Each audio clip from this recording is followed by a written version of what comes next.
evening, Blood Tribe members. I'm Vernon Joseph Chief Moon, and my co-host is the lovely Robin Littlebear. And welcome to the Blood Tribe Elections Live. I think this is our last episode. Hey, Robin. Robin, I think you need to undo your mute. Sorry. Yes, Vernon, you're right. We're coming close to November 27th. But two welcome back to episode 10, folks. 2 days till election time, everybody. If you're just joining us for this first episode, today's show is all about getting to know some of our candidates running for chief and council and a chance for them to share their platform safely with you all due to COVID-19. Speaking of COVID-19, today's numbers 1,115 new cases in the last 24 hours. It's down a bit from yesterday's 1,500, but still pretty high. With the new province-wide, there's restrictions in place as of today. All social gatherings are prohibited. Premier Jason Kenney announced that the new public health measures today and enacted a state of public health emergency as the province reported, like I said, 1,115 new cases of COVID-19. It's the smallest day over the last few days. Again, effective immediately, all indoor social gatherings, which Kenny called the key reason why COVID-19 is winning, are banned across the province. Outdoor gatherings are restricted to 10 people. Weddings and funerals will be limited to 10 people. Receptions are prohibited. Those who live alone are allowed to have 2 non-household close contacts in their home. Other than that, everything else is pretty much prohibited. The Premier said Alberta Police would enforce the new rules and that the province was looking for ways to have police officers and peace officers deliver fines if needed. The fines could range from $1,000 to $100,000. Wow, that's a lot to take in today, folks. Speaking on the Blood Tribe front, Robin, did you have an update on the Blood Reserve? Yes, I do, Vernon. Well, the bad news is that we are in the second wave. As you can see, our numbers in Alberta are extremely high these past few days. However, I want to commend the Blood Tribe, our health department, our frontline workers, our emergency management team. Here on the Blood Tribe, we are at 5 cases, guys. We're doing a good job. We need to keep this up. Good job, Blood Tribe. Masks. Yes, good job, everybody. Keep washing your hands. Keep everybody safe. I guess lastly, with these new restrictions, just want to let everybody know that our emergency team is meeting and reviewing these new restrictions, and a plan and an announcement will be set out tomorrow sometime. So a notice if there's any adjustments to the election procedures, any information that needs to come out for that will be coming out tomorrow. So we got to give our emergency guys a bit of time to work around the new restrictions. Yeah, good job to our frontline workers, that's for sure. Okay, tonight's guests, we have Dorothy First Rider. She's on the ballot as First Rider Dorothy. Our second guest is Martin Heavyhead. He's on the ballot as Heavyhead Martin. Our third guest is John Robert Manson. He's on the ballot under Manson John Robert. And Clarence Roy Blackwater. He's on the ballot under Blackwater Roy. Before we go to our guest here, I'm going to show you guys the ballot on the screen, how the ballot looks. Now, it's very careful. See, this is the official ballot, how it's going to look when you guys go to vote.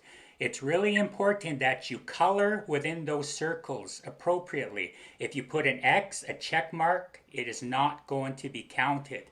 So it's really important you color in that circle for your chief. For one, you get to choose one for chief, and for your candidates up to 12. But please note, you do not have to pick all 12, all right? So make sure you color with the pen they give you in the circle, solid black, no X or no check mark, or it will not be counted, all right? All right, let's turn it over to Robin, and Robin will introduce our first guest.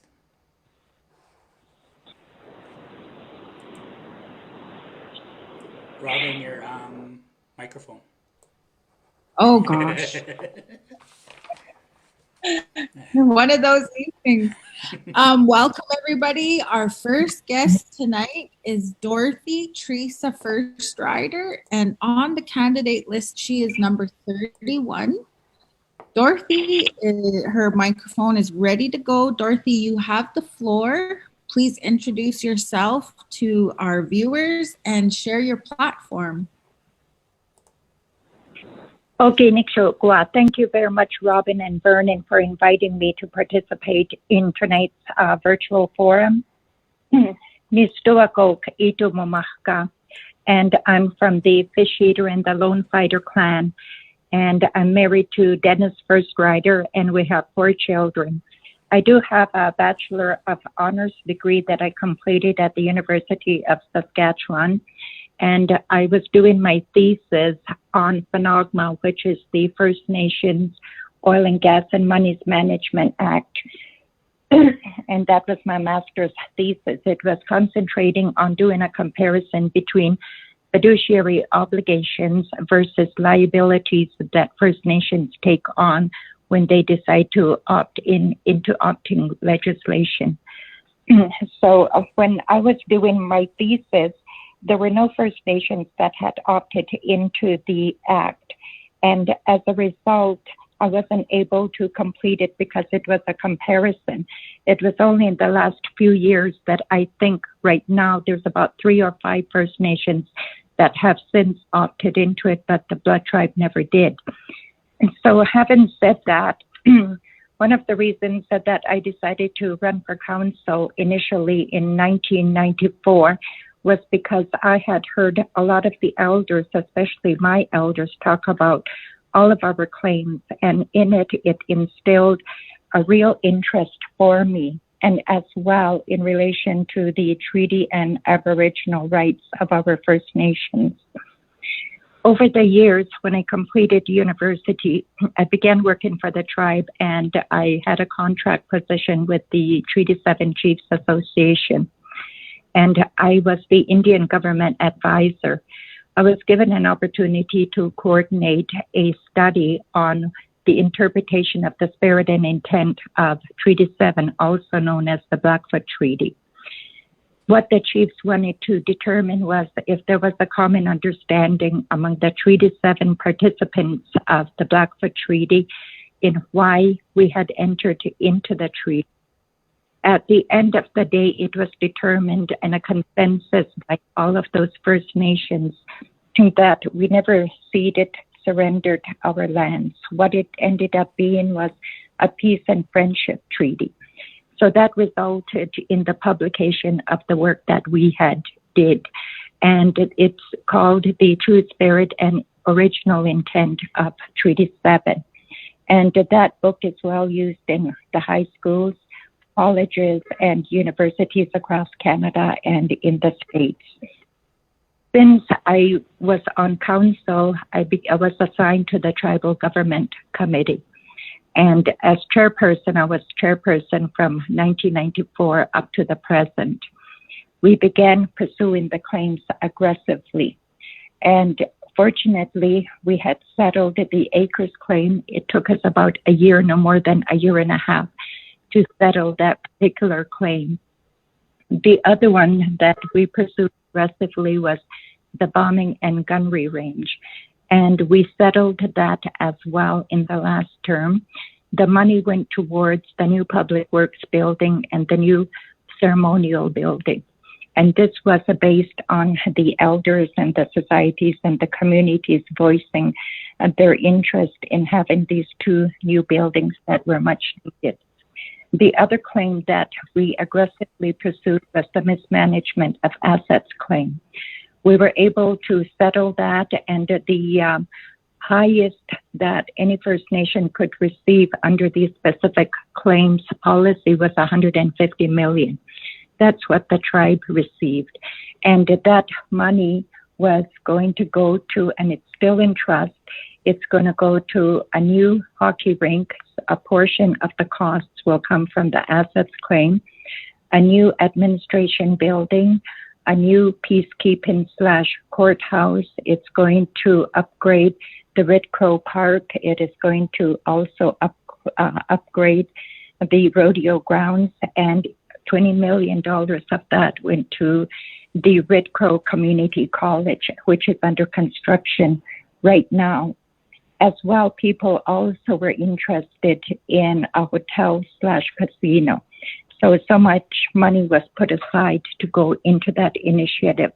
We are already in the process of completing the infrastructure so we can proceed with the hotel, casino, and any other kind of development that we want to put in those lands that the tribe had purchased, and that was part of the acres claim. The other one that we are vigorously going after, and we hope to reach a settlement with Canada, is on the treaty entitlement to cattle. We already know what the amount is going to be. We reached an agreement with Canada's negotiator. However, we're just waiting for Canada to go through their process, and then we can let the people know how much it's going to be. Canada's negotiator has to make us a formal offer in the form of a letter, and the tribe accepts that. The other one that we're currently in active negotiations is on the timber limit. We're hoping to conclude that within the next year. And then we're currently interveners in a treaty annuity case that is taking place in Ontario. Now, with all of these claims, we also have the big claim, and most of our people are aware of the big claim. We had the Phase 1 elders hearing conducted here on the reserve a few years ago.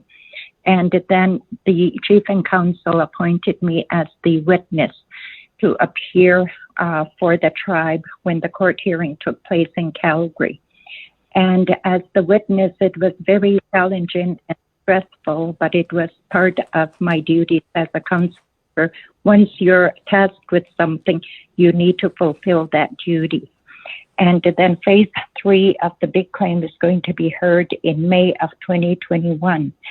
So I'm asking for the tribe's support to allow me to be able to complete all of the work that I'm doing on the claim, of course, with the assistance, the support and assistance of the negotiating committee and with chief and council. And I'd like to applaud the support and the efforts of previous chief and councils that assisted in bringing these claims forward to where they are at today. With all of these claims, I was the lead negotiator, and I thank Chief and Council and the negotiating committee for the support that they gave me and the assistance that they gave me to be able to conclude all of these claims on their behalf. So that's what teamwork is all about when you're on council.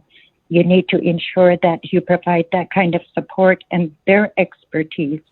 When there are questions that arise using their experience, using the history that they've collected over the years, they're able to have a lot of meaningful input. And so when people vote for chief and council, we need to look at people that are experts in certain areas. You can vote for people that will be really useful in the areas, for example, of the social areas, housing, public works, social services, children's services, people that are good in business, the economic development, people that are good in the areas of health that can promote the health needs and advocate for our health needs. I know Health is currently pursuing a new hospital on the reserve. We also need people that are interested and that have a lot of knowledge to assist in Kainai resources, which is oil and gas development. People that have a lot of expertise in the area of agriculture that can assist greatly with the Blood Tribe Agricultural Project. And with the social areas falls the area of recreation and all of the social programs that go with it. Over the years, I've heard our people talk about all of the needs of the tribe, and that's where Chief and Council receives their mandate. I usually listen to a lot of the forums. I listen to the candidates. I listen to people's concerns. So then when we get on council and we do our strategic planning session, we put forth all of these issues there and we identify, okay, which ones of these are priorities, which one of them are achievable, What do we need to be able to ensure that they are viable? And then we begin identifying where the money is going to come from. Our capital and revenue funds, we have to ensure that we safeguard those and we look for outside resources. One of those outside resources is in the areas of claims. With the mismanagement of assets claim, because we managed to receive $150 million, that money is going to go into all of the much needed facilities that people have identified over the years. Even now, people are talking about a new skating rink. Well, out of the assets claim, the tribe identified, I believe it was $5 million to offset the costs of a new skating rink. They were talking about such things as a hotel. We've set aside some monies for a new hotel. They were talking about a new public works building, which we already have done. And I believe my time is up. So thank you for listening to me. And please give me an opportunity to complete the work that I am currently doing. Thank you. Thank you so much, Dorothy. Very informative, that's for sure. Next up, we have Martin Heavyhead. Martin, go ahead. You have the floor. You need to put on your mic there, Martin. I'll send you a notification to turn on your mic. Hanya. Good, there you go. Okay, Nixoko. Okay, Kanda. Okay, Nakat no Hai Tuchsin. Xikona Eximatsin Pua. Nistoko Katia Punoka Exixina. Ninna Stamik Sokais, Nikista Natukits Takiaki. That's Joe and Agnes Heavyhead and Iskea. And Iskea Ninna Nixist. Ma Nixista Stolz at a mix Esxina mix Kimanin Stolz at a mix Motus Pitax. O Kamsin is so straight no Ninax. Sita people to Konix as looking at Yapu Takix. And their money sustain Nitsin no peer. Ogne to excokia much it's no peer na Eton Machaniska Gokti, which bests Nixie acres, Nixie. Kinixie tribal government much it's in no be.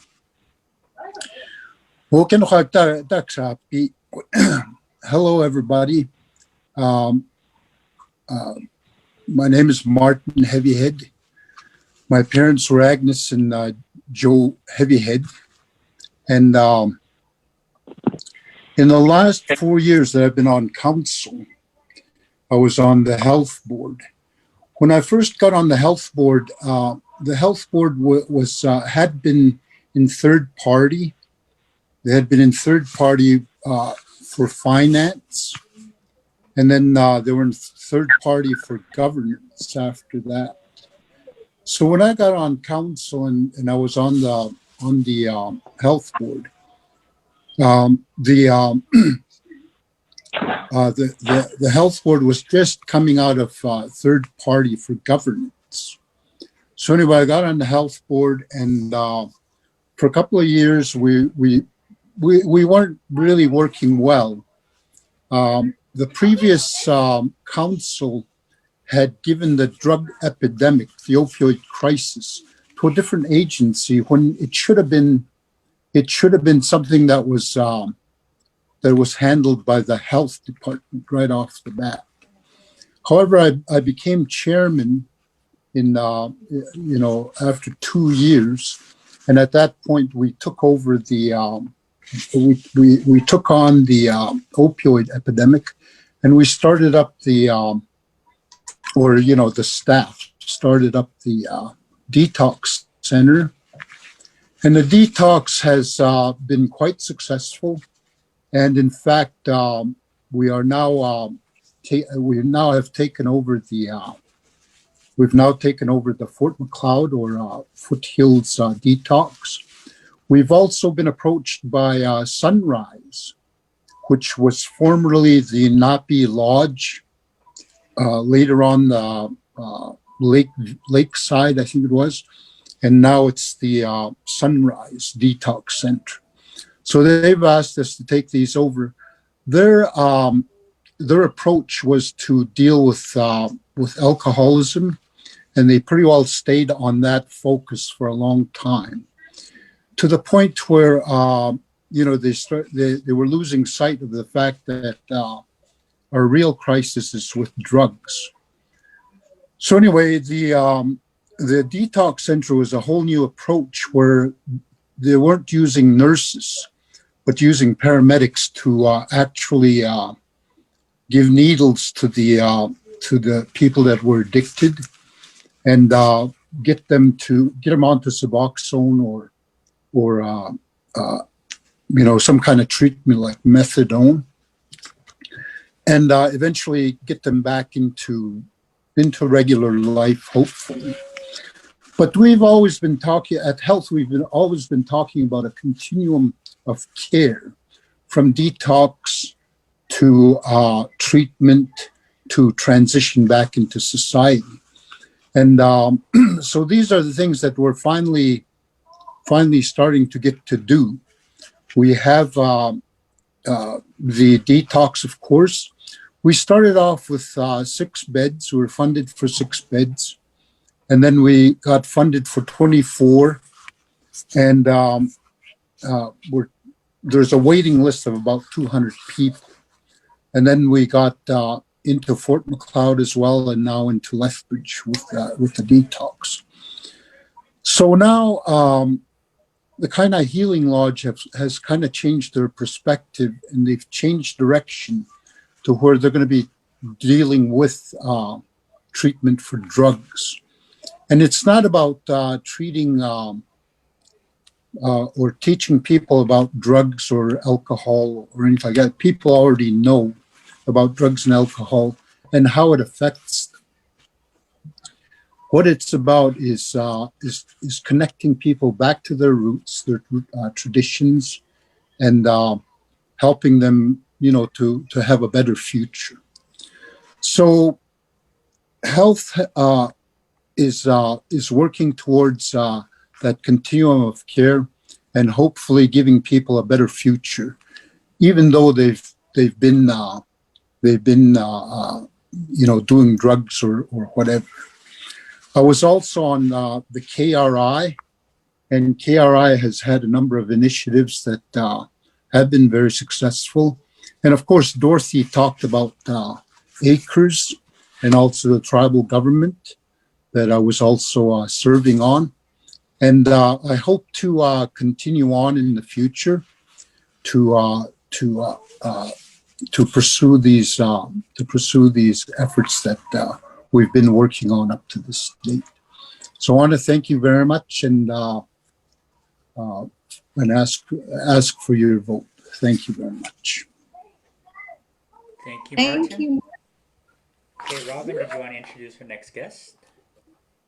Okay, folks, our next speaker here is John Robert Manson, and JR is number 52 on the candidate list. Welcome, JR. You've got the floor. Introduce yourself and share your platform with our viewers. Okay, Ironico Seipuri. Hello, my name is John Robert J.R. Manson. My great-grandparents were Charlie Davis and Rosie Healy Davis. My grandfather was Emo. I think we're having some technical difficulties there, John Robert. Your JR. Yeah, your mic went off there. Yeah, I don't know what's going on this side. I apologize for that. I'm here to talk about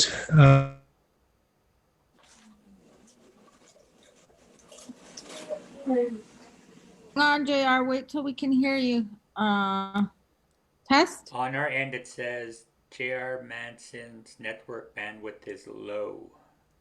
Okay, give him a minute. His reserve.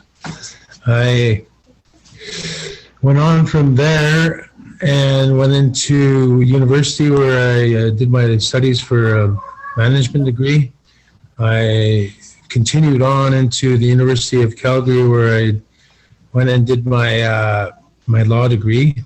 I did my work for it. I was given a job, an architect position, as a Crown prosecutor in the narcotics division, but something just didn't work out, and I was putting on a lot of weight. I know I'm pretty big now, but I wanted to do something where I worked my body and I went outside. So for some reason, I became a lineman, and I went off to Nate. Did my schooling there. I did that for about 12 years, and I started off as a laborer, and I worked all the way up into to lead hand, subsequently a foreman, and then on to a supervisor. It took a lot away from us, my family. I had to leave, go across North America to work. I'm not saying it was bad work. It just I wasn't around my family. So I started looking at the blood reserve, and we come back, and right now our number one employer is Red Crow Community College in terms of getting money to people.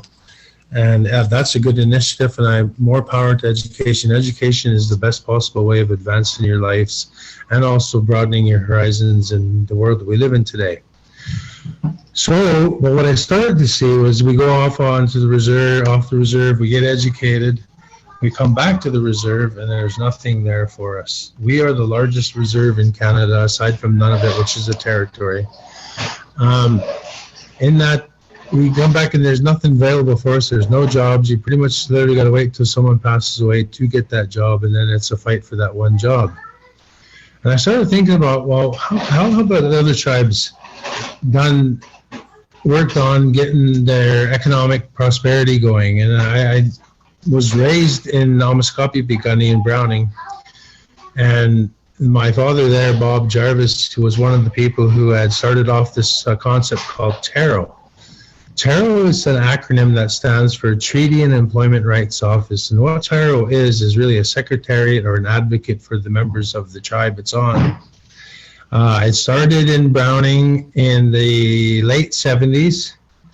And today, 85% of the reservations in the United States have TARO. And of the 85% of them, approximately 95% of them have seen dramatic increase in the income on their reserve and the economic sharing in the economic prosperity. I looked at TARO and I see a lot more than just that. I see a lot more than just getting jobs for people. I see it as a way of instilling pride in ourselves, a way of going back to our Nisitipi values and looking at ourselves. I mean, right now we had to go through residential school, and we're all are still affected by that. Even though some of the students now, they abolished the last one in 1989, but really we're still affected by it, and I guess the emotional side effects that were in there. We need to get back to our grassroots, and TARO, I believe, is a way that can really do it, because it's not just getting jobs for our people, but what it is it's incorporating our elders. It's dealing with our workforce, and it's dealing with our youth in our mentorship program. So we deal with the whole community as one. Now, I tried in the past to bring it on to the tribe and certain areas were picked on, like I know they incorporated the foreign workers a pass there. They need to apply for a work permit to work on the reserve now. But it's like, if you see a really fast car, you like that car, and you take one or two tires from it, it's not going to be as fast as the car. The car works as a whole, and it has to be implemented as a whole. So with TARO, I'm saying we're committing up this, and TARO just doesn't deal with employment. It deals with lateral violence, poverty, people with disabilities. It deals with everybody in the community, because it's member driven. The people in the community drive this project. They take the ground. We have elders committees to settle disputes and lateral violence in the workplace. It mentors our kids, our children, as they're growing up, for much needed education and work skills in the trades, in school, no matter which way they'd like to go. It also deals with us getting back to our old ways, our Mississippi values, and using that as a community to help us with the addictions that are plaguing us, the poverty that's plaguing us. Tarot takes control of every economic activity that occurs within the borders of our reserve. And it gives our members a right of first refusal.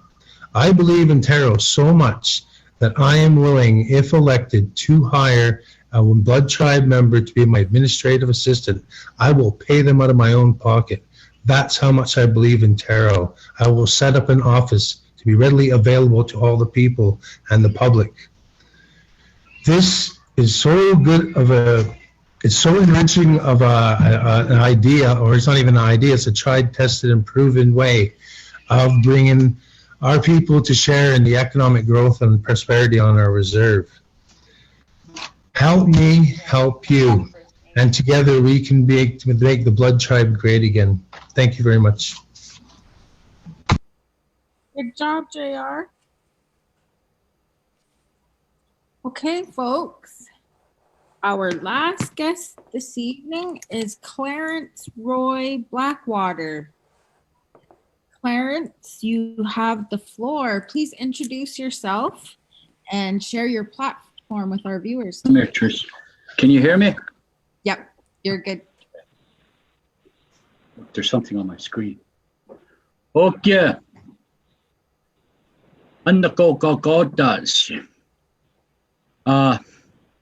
My name on the ballot is Clarence Roy Blackwater. My parents are the late Clarence Blackwater. My mother is Joan Knife Eagle Speaker. A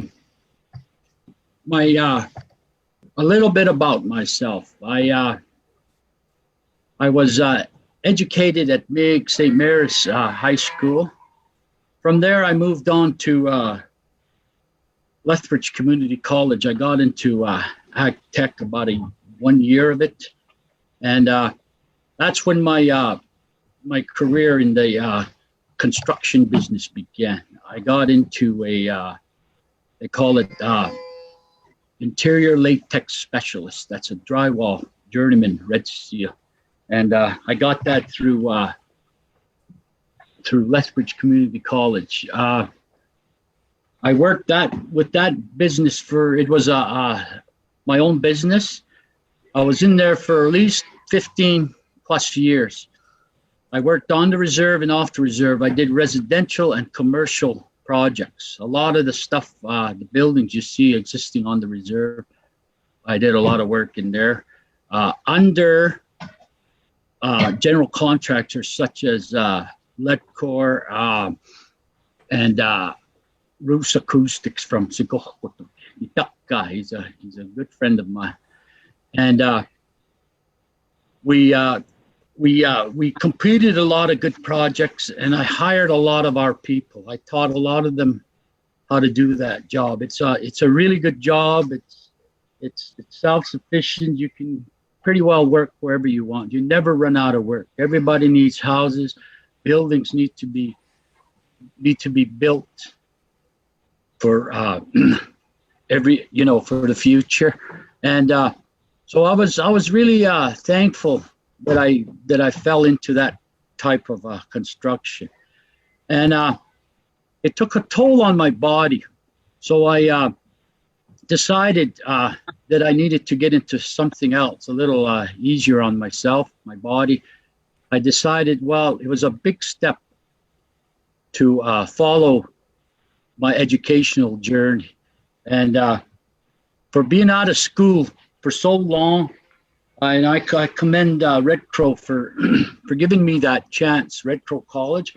I started low in the early grades, and I worked my butt off, and I did it in a couple years, and I ended up at the University of Lethbridge, and working hard. And you know how a student is. It's a starving student. I had a family at the time, so I needed to survive. I had to find ways to make it through the day. I'd take little contracts on the side, whatever jobs I could do, and get through that to help me with my bills and stuff. Because when you go to social services, they'll tell you you're an able body.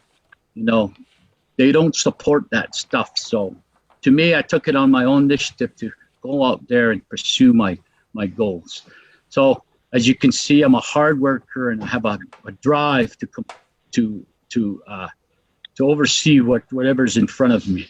So anyway, after the completing school, I did a little. Well, prior to that, I commend Children's Services. They supported me in that journey, and I did a little night shift at the youth ranch for my last year of university. So it kind of all fell in together. You know, the Creator works in mysterious ways. I'd work the night shift 5 days a week and study all night, watch the kids. They were a handful, but I got to know them real good, and the staff too. And I'd go to class and get all my projects, all my assignments done. And so I did good. You know, I did good that it got me into a master's program and I worked with kind of Board of Education, and I got a job with a few years back, about 8 years ago. I got on with Stachiquiso Middle School as a counselor. Me and my colleague, Berta Weaselhead. Oh, she taught me a lot, and you know, I really appreciate what she's done for me. And so when that was, you know, I learned a lot. I got to know the community, their children. I really that's a kakimaya. So I went out of my way to really help them, you know, because you know our children are going through a lot, especially with this epidemic, with the addictions, with opioid issues. So I was right in there. I see what the kids were going through. I could see how the community was being affected. Like myself, I was directly impacted by it and indirectly seeing within the community, because I was always in community a standoff. I could see everything. So it was sad, but you know, we need to keep working together to help our people get out of this. And I know there is a solution. We're gonna find it. We work together. We're gonna find a way to get them out of this situation. And you know, prayer is strong. We gotta all keep doing that. So after that, I completed my master's degree, and I did it under Institute, University of Calgary, educational research. That was just completed about a month ago, 2 months ago. And so I did that on traditional knowledge in the classroom setting, education. So there's a lot of things there that I can see that we can implement from our resources, from the tribal lands, or from outside resources. There's lots of ways we can do it. And you know, I'm currently working with Raymond. I started a relationship with Raymond Rotary Club. We've got a leadership mentorship program for our youth there. We have several students that are getting involved with it. And there's so much opportunity there. I could, you know, it's a broad spectrum. So, you know, I really want to get that going. And, you know, it doesn't just have to be in the school setting. It could go right out in the community. They focus on the youth initiative and the elder initiative. So, you know, those two kind of go together. As you know, growing up, a lot of us learned a lot from our grandparents and Ixiumakitapiks that live around our community. And I think that'll be a good program, something to start up. And we do have one in there. It's called the Elder in Residence Program through KBE. And it's a really good program, but, you know, funding does run short sometimes. So that's something I think should be a long-term thing for our students. Eh? And we can't forget our off-reserve communities like Calgary, Lethbridge, the schools there. We need to get some of our people in the schools. We've got a big population of our students in there. And I think that'd be a good idea. So anyway, I'm done the school. I'm here. And next week, what the patient how I've lived my life. I've gone through some hardships in time, and we've all made mistakes and stuff like that. But I've always picked myself back up and kept moving forward and striving for the best for my family and for other people. And that brings me back to the community efforts I do. I have a foster son down and lives right in the community. I'm always helping out. He's always coming around, and he's part of the family. So, that's si Maya. You know how that is, when kids get out of line, he's right in there too with my boys and stuff. So that's how I look at our youth within the community. I really look out for them. I want to see the best come out of them. We have so many of them with all the talents in the world. And there's things in there that are blocking their to go further in the world, to get to where they need to be. And I believe as leaders, and when we get into, we could find ways to support their dreams. A lot of them are playing hockey, basketball, there's rodeo, then their educational journeys. So that's one of the things I'll really go after. Also, our elders, I'd like to do a lot of programs for them, within communities. They need to have places where they can socialize. They have knowledge that's treasured. We need to get people out there to see that, to see those teachings.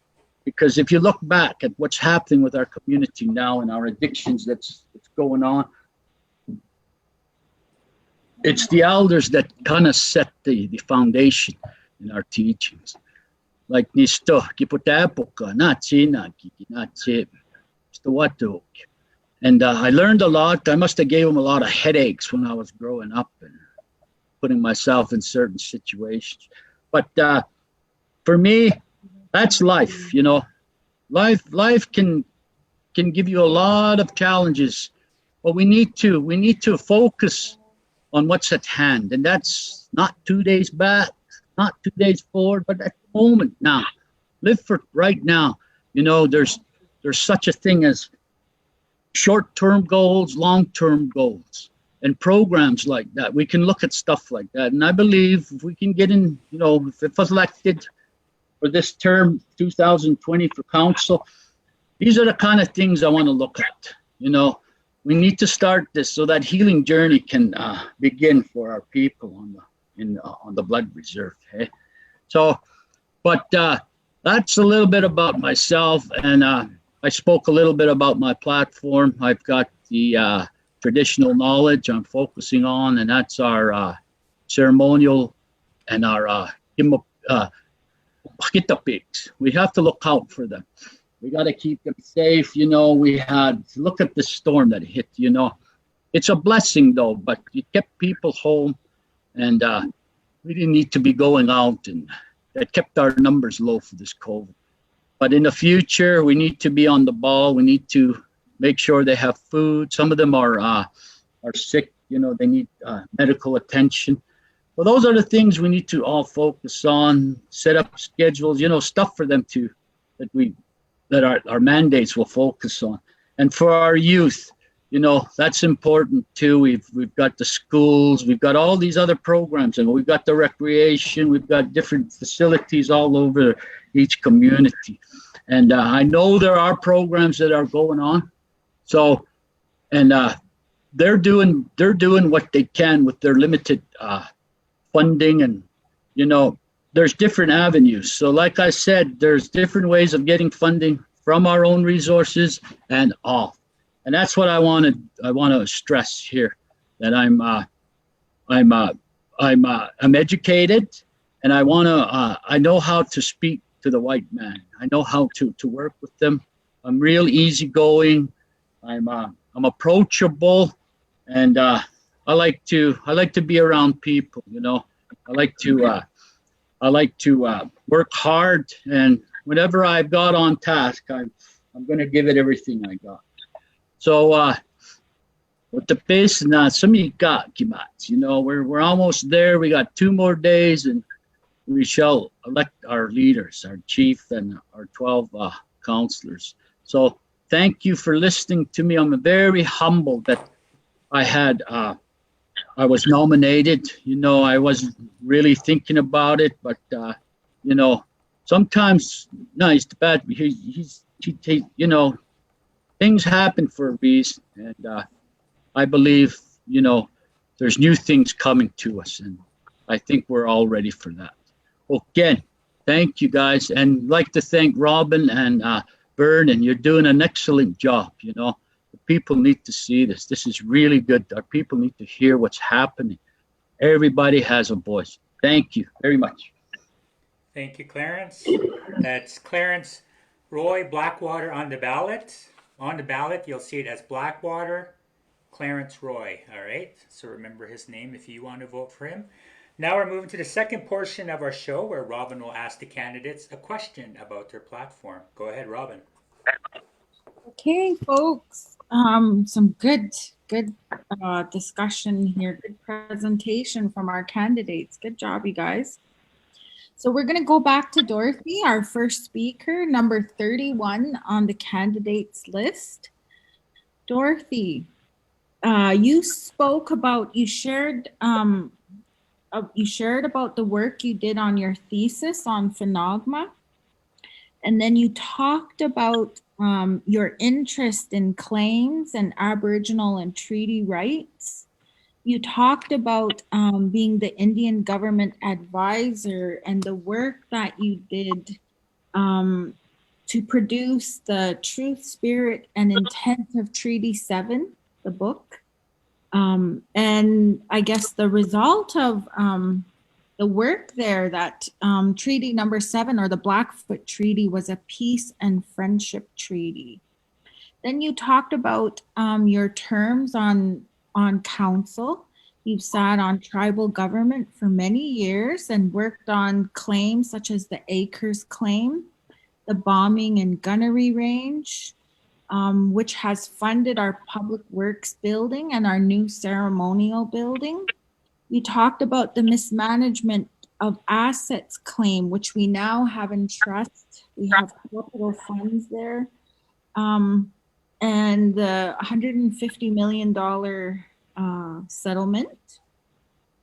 And the different things that are within that trust agreement, the hockey rink, the new admin building, the peacekeeping center, Red Crow Park and the rodeo grounds, and Red Crow College, the new college that's coming up, and the casino, and the treaty entitlement to cattle, which is a claim that's coming to an end soon, the timber limit, the treaty annuity case, and of course the big claim. And you shared a bit about phase 1 and phase 2. We're now going into phase 3. And you talked a lot about, at the end, the teamwork on council, which we've experienced, Martin and myself, along with our colleagues. And you talked about how it's important for council to bring different strengths, different expertise to the table, and to work as a team. And you talked about paying attention during this time, this campaign time, to the issues and bringing those to the table. Dorothy, if you are successfully re-elected in this next election, how do you see our claims continuing on in this next term? Okay, thank you, Robin. Thank you for that question. In regards to the claims, we need to ensure that we can continue to advocate and aggressively advocate for the successful settlements of those outstanding claims. Like I said, one of them we're just about concluding, and that's the treaty entitlement to cattle. The other one is in regards to the timber limit. As the lead negotiator and with the assistance of the negotiating committee and the support of counsel, it is the chair's responsibility and the lead negotiator to constantly give direction to our lawyers, to constantly push Canada's negotiators to ensure that they respond to us within a reasonable length of time. A lot of times the biggest challenge is that the tribe will do all of the necessary work, conduct all of the studies, expert studies that are required, submit them to Canada, and Canada takes a long time to be able to respond back to us. So it's the lead negotiator's responsibility is to continue to push. Now, we can successfully conclude the timber limit claim, I'm hoping within the next year. On the treaty annuity case, we are intervening. And I think we're going to be hearing some news on that in January. I think a date has been set for that, but everything is going to be on Zoom. So we have to ensure that we have representation. The other one is on the big claim. Canada appealed the judge's decision on the big claim. And we have been asking our lawyers to continue to contact Canada's lawyers and at the courts to find out when the appeal is going to be heard. So far, a date hasn't been set yet, but Justice Zinn was very adamant that phase 3 was going to continue. Now, listening to all of the issues that are being brought up during these forums and in previous forums from previous elections, we can then begin to make a decision, and those issues guide the negotiating committee to bring forth a recommendation to the rest of council to say, this is how the money can best be used. Like I said earlier, we need to ensure that we don't tap that much into our capital and revenue accounts because most of it comes from federal funding, most of it comes from non-renewable resources, and they're called non-renewable resources for a reason. They're not going to last in perpetuity, so we have to look for additional funds to ensure we can address those other issues that are not provided for under the current federal funding. There's a lot of talk about economic initiatives. People want to start up some programs. The community is looking at how we can enhance the communities, provide additional services, programs, recreational programs, economic development, etc. So we can use the monies from the outstanding claims to assist in ensuring that we can see those initiatives come to fruition. So thank you very much for listening to me. And I'm hoping that I'm one of the 12 people that you select for council. Again, thank you. Good job, Dorothy. And that was a good update as well. Thank you. Okay, everybody, our next speaker is Martin Heavyhead. Martin, you talked about your involvement in acres and tribal government. So a lot of you and Dorothy were both on tribal government committee working on the claim. And then you talked about sitting on the health board and sort of how when you came in, they were coming out of third party on governance and how the opioid crisis was sitting in another area and had shifted over to health. And you guys began the detox program and congratulations. I know they won an award. Congratulations on that.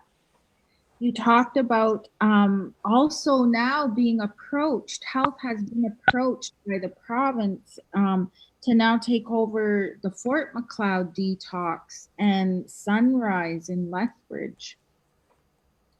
And how those programs will now be shifting to drug use type treatment, which is what we know is needed. You talked about how our detox programs are using paramedics versus nurses in the programs there. You talked about the long waiting list for detox. And certainly now that we've been awarded $5 million for a new 75-bed facility is certainly going to help with all of that. And then the expansion, of course, into Fort McLeod and Lethbridge. Certainly going to help with that long waiting list. You talked about also working with Kainai Healing Lodge and how they're shifting their alcohol treatment to drug treatment. And then you talked about connecting people back to culture and traditions. And certainly all this work is to help them gain a better future. And then you started to talk about KRI and certainly the new initiatives that were going on, certainly in the alternative energy area.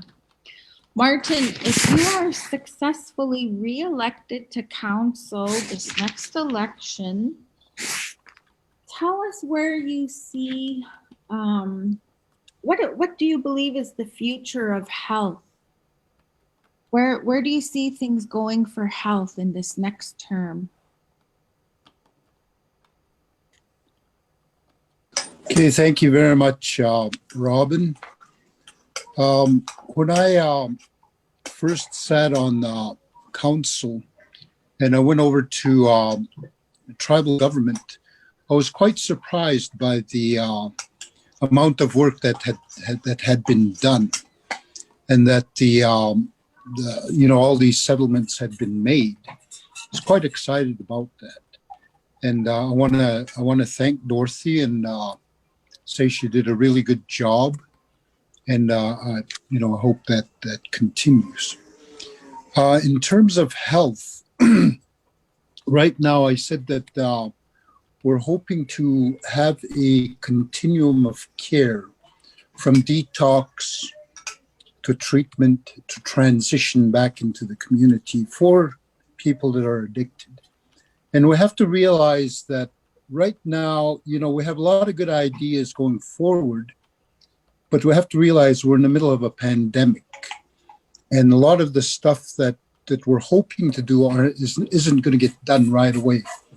We're in the middle of this pandemic. We're going to have to deal with that. The other thing that we're going to have to deal with is, of course, the opioid crisis, and health is working as much as they can towards this end, and also with the COVID as well. So, in addition to the 78-bed treatment unit that's going to be starting up pretty soon, we also have a new isolation unit. We're starting construction on that. I think it's going to be 20 trailers that are it's going to be at the old Red Crow College site. And the 78-bed is, to me, is sort of like a test. If we do this really well, the province also has come to us to build a new hospital. They're willing to give the annual funding, the budget from Cardston, give it to us, but we have to come up with the capital monies. The federal government has agreed to come up with half of the capital monies, and we will, of course, put in the rest, or find ways to put it in. But I think there's a strong case for us, given the recent stuff that has gone on in healthcare, especially in Quebec, and that this would be a big step towards reconciliation for the federal government to go ahead and just pay the whole shot. So that's something that we can be looking forward to. The other thing is, once we take over Cardston Hospital, we're also going to have to take over EMS.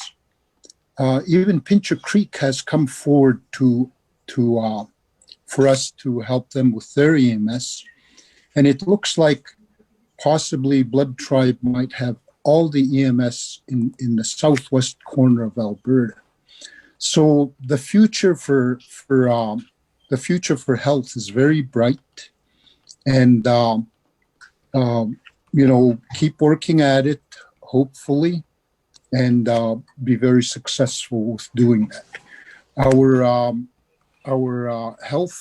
Our health department, our health board is fully accredited, and we just finished our accreditation this past year, and we passed 100%. So we've done really well, and we hope to continue that with all that.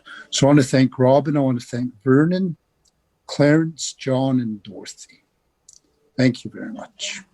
Good job. Thank you, Martin. Thank you, Martin. Okay, our next speaker, John Robert, JR. JR, you talked about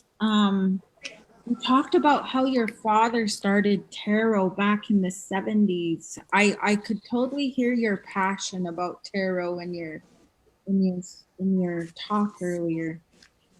You talked about how it has resulted in economic prosperity. You've seen this in the Blackfeet Nation. And you talked about how it's a way of instilling pride and a need to give back to our grassroots. And you said tarot can do that. Tarot deals with lateral violence and poverty, gives us the first right of refusal, and it's community driven. It allows for mentoring of our children. You said tarot can take control of every economic activity. You said if you are elected, you will hire your own admin assistant and set up an office. I want to now, JR, you are successfully elected in this next election. Can you share with us your thoughts on economic development and where you see things going in this next term? Thank you, Robin. I'm going to try to sum this all up into a little nutshell and within my couple of minutes here, and I'm going to go a little fast. So in order to set up tarot, these are the things you need to understand. You have to be growing, and you have to have been taught throughout your lifetime. You have to understand the history between the First Nations and the non-Native people, non-Indigenous people. You have to understand the Papal Bull. You have to understand the Doctrine of Discovery, going up into the British North America Act, going up into the Indian Act, all the way up into Section 35(1) of the Constitution. You also have to understand the White Paper, and the White Paper 2.0, and also the rebuttal of the Red Paper written by Harold Cardinal. Now, all that put together, you need someone that understands the games and tricks that are played in politics. So one example would be they could say, we're going to take it away from all bills that deal with natives have to go through the Attorney General. We want to expedite that. We're going to let it go through the ministers who have to wait for the Attorney General. Everybody thinks that's a great way. It gets expedited. Things go on fast. Perfect for us. But no.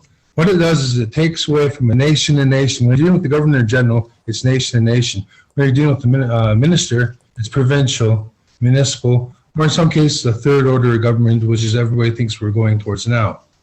Now, what will tarot do for you? And a person, I feel that I'm in that position to offer you this.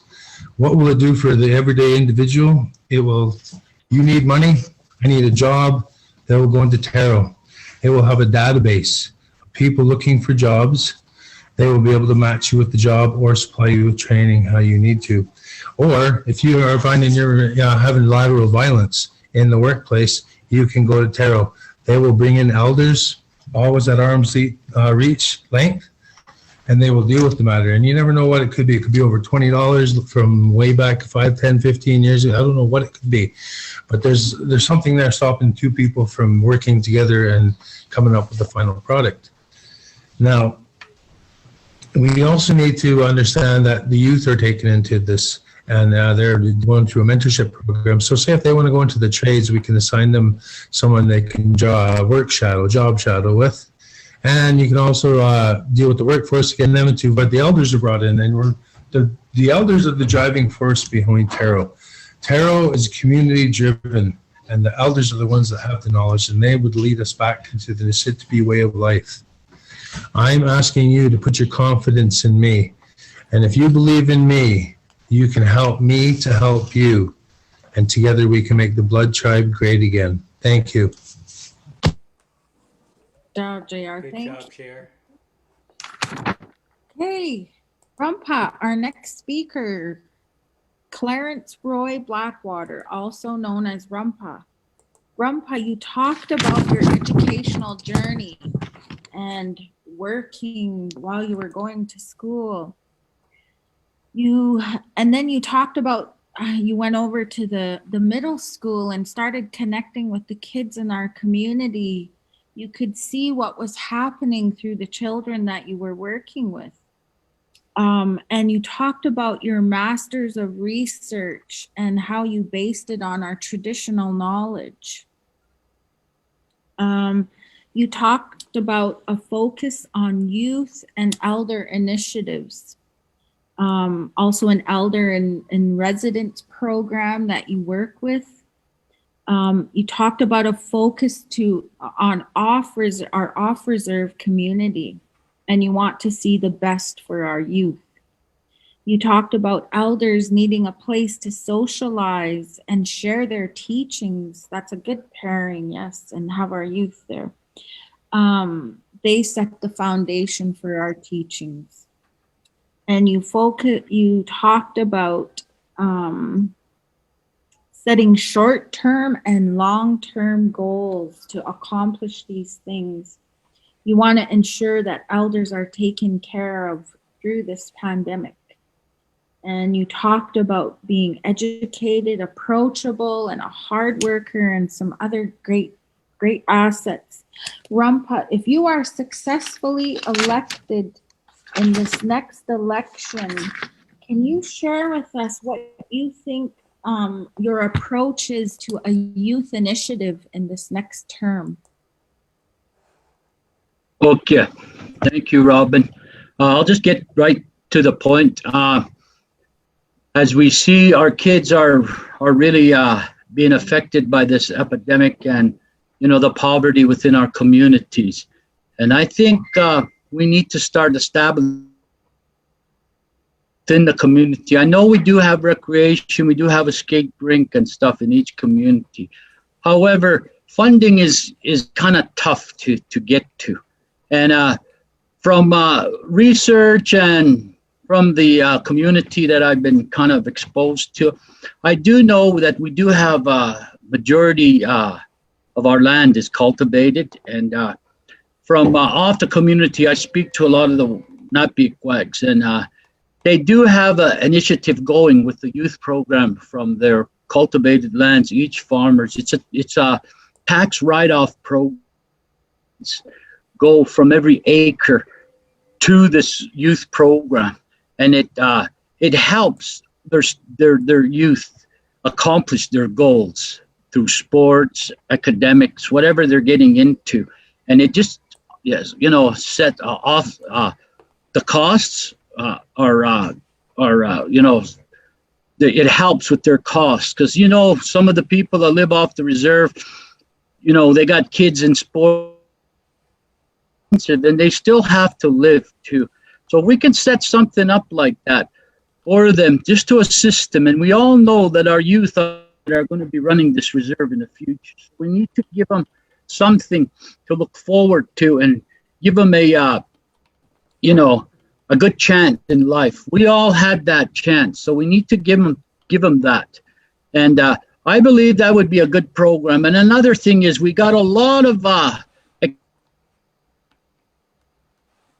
or whatever else they're doing. We need to tap into that resource. We need to start do bond when they're going to work on the reserve. We got to get a bond off them. That'll go directly to this youth initiative. It'll be a tax write-off you can do with these businesses coming in, and they're not going to hesitate to support. Hey, so I believe, if elected, these are some of the things I'm going to pursue, just to make life easier and education-wise. Our education system is really good. It's running good. But as you know, off reserve students, some of them still have to pay their education, and I think they need to be looked at too, and stuff like that, you know, and that's important. So for me, youth are our future. We need to start thinking about them and step up and let them know that we're there for them, you know, because a lot of them are lost out there. And, you know, we got a few kids on the reserve, some in the community, they're 13. You know, that's middle school age, and they're already into these opioid drugs, and that's not good. And if we all know how these opioids work, the withdrawals are pretty bad. You know, they're pretty hard to get off. And you know, imagine a kid getting on that. Holy cow! You know, it's sad, but we need to focus on stuff like that. So, document. And what I'd like to say is just that I'm going to be there. I'm going to listen to everybody. Everybody has great ideas. Reaching out for help. And one saying that I was taught by an elder, he said, Daniel, if you can't help them, don't hurt them. So I'm going to live by that. I'm going to do my best. I'm not going to make any promises. But if elected in, I don't know what to expect in there. But hearing you guys, you got things already, infrastructure set, all these other stuff are happening. So networking will be a big thing on my end. Thank you. Vote Clarence Roy Blackwater on November 26th. Thank you very much. Good job, Robin. Vernon? Yeah. Good job, Grandpa. And that is Clarence Roy Blackwater. And everybody, he is number 6 on the candidate list. Thank you, Martin, Rampa, JR, Dorothy. Thank you very much for joining us for episode 10, our final episode. Well, that concludes our last episode, everybody, of Blood Tribe Elections Live. 2 days away from the elections. Wow, 10 episodes, Robin, where we helped over 45 candidates to share their platform. Somebody has their video on for some feedback here. There you go. 45 candidates we helped share their platforms with everybody watching. Almost half. Yeah, that's really good. Yeah, I think that's half. Yeah. Good job, Vernon. Our purpose again of our show was all about getting to know some of our candidates running for chief and council, and a chance for them to share their platform safely with you all due to COVID-19 safely. So again, you can watch us all our episodes on Facebook Live in the Blood Tribe Elections page, or via YouTube under Blood Tribe Elections 2020, or on TELUS TV on channel 323. Is that correct, Robin? 322. 322. Or on Shaw, just pick up your remote and just go Blood Tribe Elections 2020, and it will appear on your TV. We'd like to thank all our candidates for coming on our show tonight. I'd like to thank tonight's guests. We have Dorothy First Rider. Dorothy's on the ballot under First Rider Dorothy. Martin Heavyhead, thank you for joining us, Martin. He's on the ballot under Heavyhead Martin. John Robert Manson, thank you for joining us. He's on the ballot under Manson John Robert. And thank you, Clarence Roy Weasel. Clarence Roy Blackwater, there you go, for joining us. Clarence is on the ballot under Blackwater Clarence Roy. Well, that concludes tonight's show, guys. Thank you so much for joining us. Before we go, I want to show you the ballot again so you guys can fill out your ballot correctly. There's the ballot on your screen from the electoral officer there. So you'll see the candidate's name under chief, and you'll see the candidate's name on the councillor. Now, if you want to fill in your ballot correctly, you need to fill in that circle with the marker fully, like color it. Do not mark an X. Do not mark a check mark, because that would make your ballot not valid. That's really important. You color, stay within the lines of your ballot. All right, just want to stress that there. Well, that again concludes tonight's last episode here. Thank you, Robin, for joining me on this journey. It was a lot of fun. It sure was. Okay, you guys be safe, and I guess we'll see you guys on election day. Take care, everyone. Good luck to all the candidates out there. We've got 2 more days to go. Hang in there. Good luck, everybody. And thank you all for joining us on Elections Live with Vernon and Robin. Good Good night, evening, everyone, and be respectful towards one another. Good night. Thank you. Good night.